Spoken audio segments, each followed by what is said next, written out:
All right, so today we're going to dive into Gen Z and AI. You know, it's everywhere right now. Seems like it, yeah.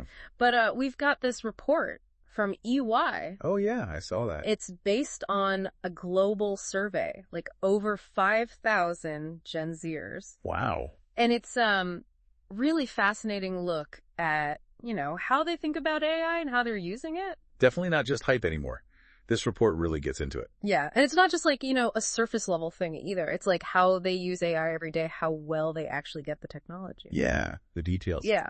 One of the things that jumped out at me, they categorize Gen Z into these different like AI user types. It's a spectrum, I guess you could say. Okay, interesting. So you've got these super users all in on AI, using it for like everything. About 15% of them. Okay. And then is there a middle ground? Yeah. So there's this huge middle ground, right? The varied users, right. 61%. Wow. So the majority. Yeah. They're like experimenting with it, maybe not fully, you know, integrated into their lives yet. Right. And then you've got the stragglers, about 24%. Yep. Minimal use or no AI. But here's the thing.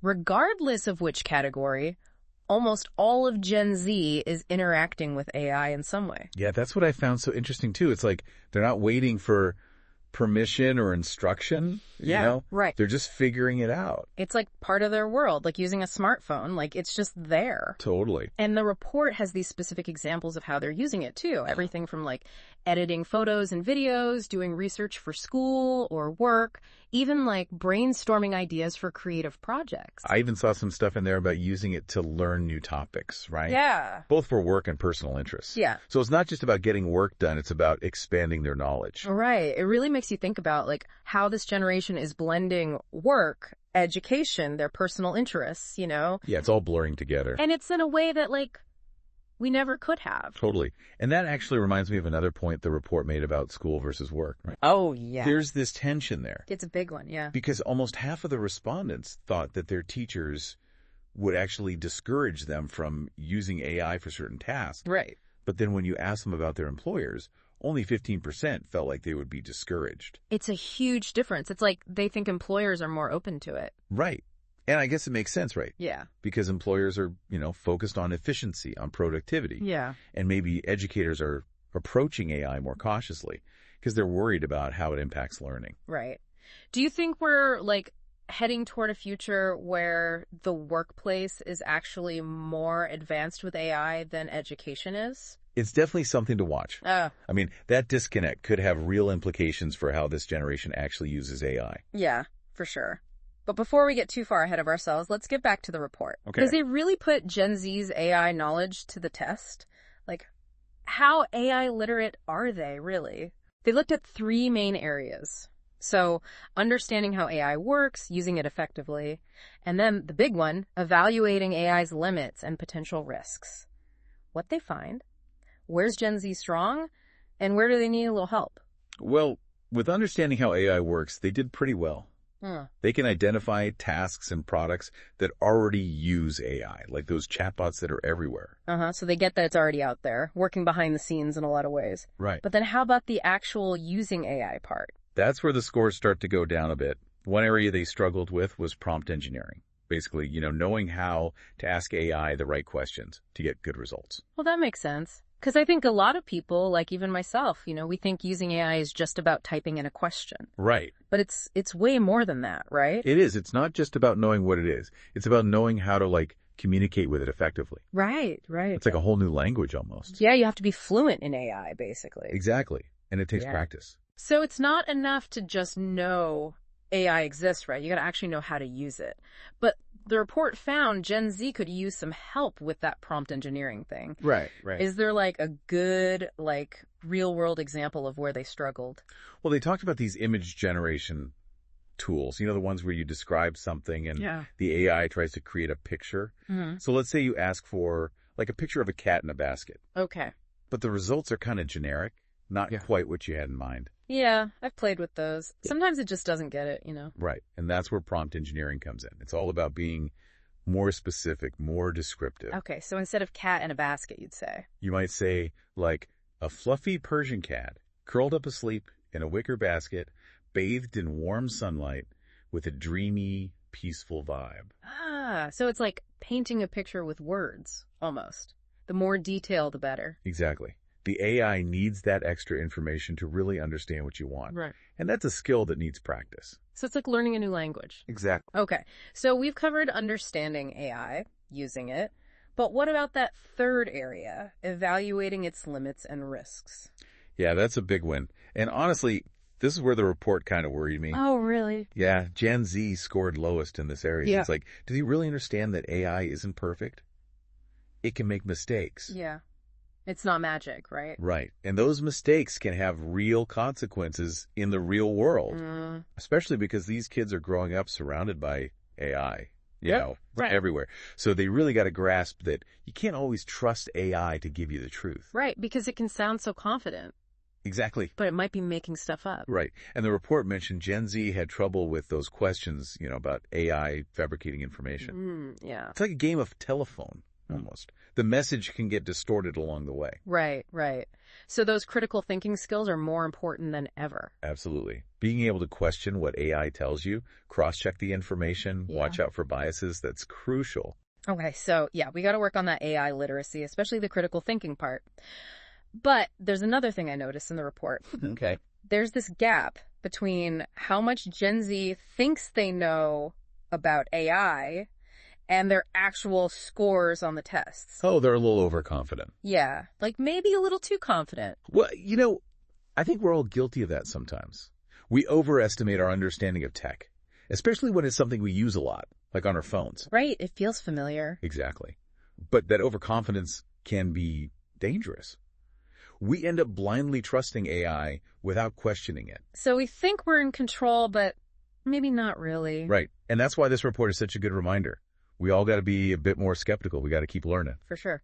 Okay, let's shift gears a bit. Let's talk about the skills Gen Z thinks they need to, thrive in this AI future. Yeah, cool. What are they focused on? Is it all, coding and algorithms, or are they seeing a bigger picture? Well, the good news is they're not just fixated on those hard tech skills. Yeah. They see soft skills as being just as important, if not more. Oh, interesting. So, communication, creativity. Exactly. Thinking outside the box, communicating clearly, being curious. Yeah. Those are the skills they see as essential. And it makes sense. AI can automate some stuff, but it can't replace everything. Right. We still need that human touch, that creativity, that ability to connect with people on an emotional level. For sure. So it's not just working with AI, it's working alongside it. Exactly. That's the future of work, collaborating with these machines. Yeah. Okay, so they're emphasizing soft skills, but what about that skills gap we've been talking about? How are they learning about AI? And are those sources, good enough to really teach them what they need to know? That's a great question. Yeah. And this is where things get a little tricky. The top sources they mentioned are social media and news articles. Okay, so they're staying up to date, but... Yeah, but are those sources reliable? Do they give the whole picture? Not always, right? Not always. And it's not just bias or misinformation. It's also the lack of, structured learning. Right. They're getting bits of information, but not a deep understanding of the tech. So they know the what, but not the why or how. Exactly. And what's even more concerning is that educators and employers are ranked really low as sources of AI knowledge. Wow. So the people who should be teaching them aren't. It seems that way, yeah. Like a missed opportunity. It is. Educators and employers need to step up here. Yeah, they got to get more involved in building that AI literacy. For sure. Okay, so it makes you wonder, are we teaching Gen Z the right things about AI? Yeah, big question. Are they prepared for this future? I think we're all still figuring that out, to be honest. It's a learning process for everyone. All right, so we've talked about the skills, the knowledge gap, but what about the feelings? How does Gen Z actually feel about AI? Are they excited, worried? Well, overall, they're optimistic. Okay. Which makes sense. I mean, this generation grew up with technology just, always there. Right, it's normal to them. Right. And they see it as a tool for progress, So they don't have those same fears that older generations might have. Exactly.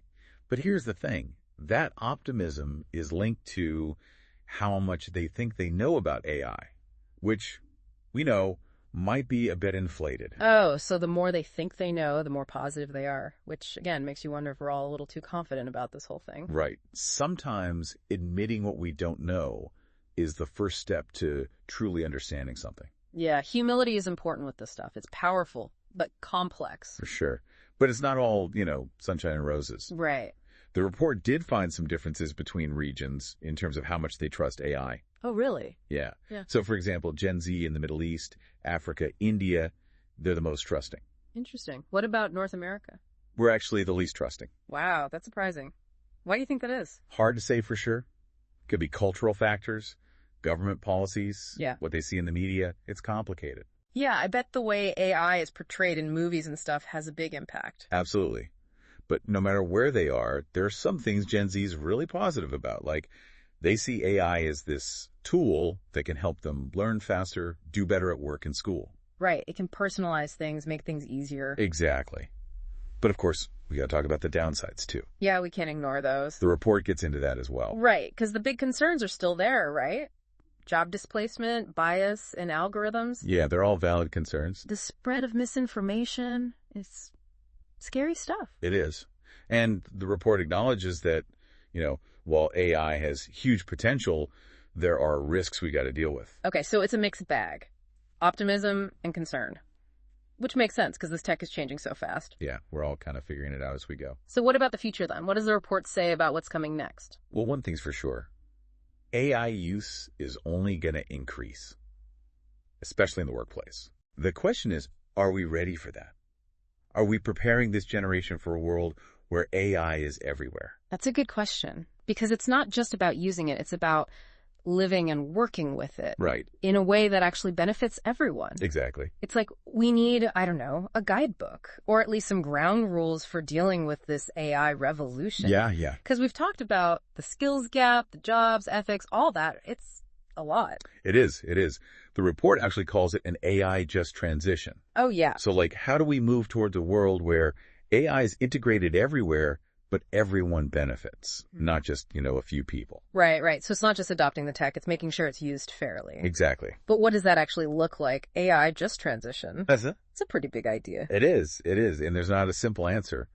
But it starts with recognizing AI is going to affect everyone. Right. No matter who you are, what you do. Yeah. We need to start talking about what a good AI future even means, one that's ethical. And it's not just up to governments or big tech companies. What about individuals like, our listeners? What role do they play in all this? Oh, that's a good question. Because it's easy to feel like all this is just happening to us, right? Right. Like we don't have much say. But are you saying we actually have more power than we think? I think so, yeah. Yeah. Because you're probably already using AI in some way, even if you don't realize it. Yeah. Those personalized recommendations online, your smartphone predicting what you need. Oh, yeah. It's everywhere. Voice assistants. AI's all around us. It's true. We kind of take it for granted. Right. So the first thing is awareness. Understanding how AI is already shaping your life. Then it's about asking the critical questions. Okay. Like, Okay. Is this AI being used responsibly? Is it actually good for me? Or is it, manipulating me, using my data in ways I don't like? So it's about being a more, conscious user of AI, being more picky about how and why we use it. Exactly. And once you have that awareness, then you can take action. Support companies that are doing AI ethically, Yeah. Advocate for policies that protect privacy, make sure algorithms are fair. Right. Or even just talking to your friends and family about this stuff, spreading the word. Because those individual actions, add up, right? They do. It's like anything else, social change, technological change. We're not just along for the ride. Yeah. We're actually the ones building this future.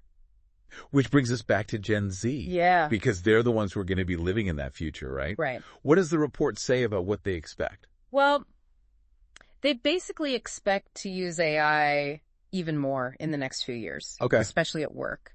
They see it as this tool that'll help them be more productive, creative, successful. So they're embracing it. Yeah. Even with all the risks. But it's a bit of a paradox, isn't it? It is. They know the downsides, but they're also excited about the potential. Yeah. And that puts a lot of pressure on employers. Right. Are businesses even ready for this? Do they have, the right systems in place, training, a culture that supports all this AI? Yeah, that's the big question. And the report points out that disconnect. Gen Z's ready. But are the employers keeping up? It feels like we're at this critical moment. We can either let AI, make things worse, make the inequalities we already have even worse and create new problems. Right. Or we can use it to make a better world. It's about using tech to make things more just, more fair for everyone. Yeah, it's not about being pro-AI or anti-AI. It's about, like you said, being pro-human. Exactly.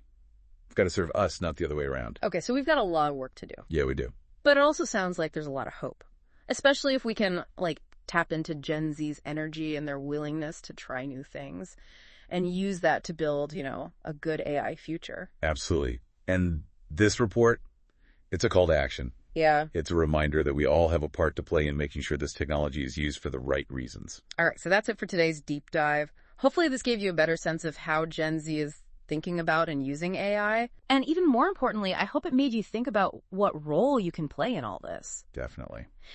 If you want to learn more, check out the full EY report. We'll link to it in the show notes. Yeah, it's worth a read. Thanks for listening and keep learning.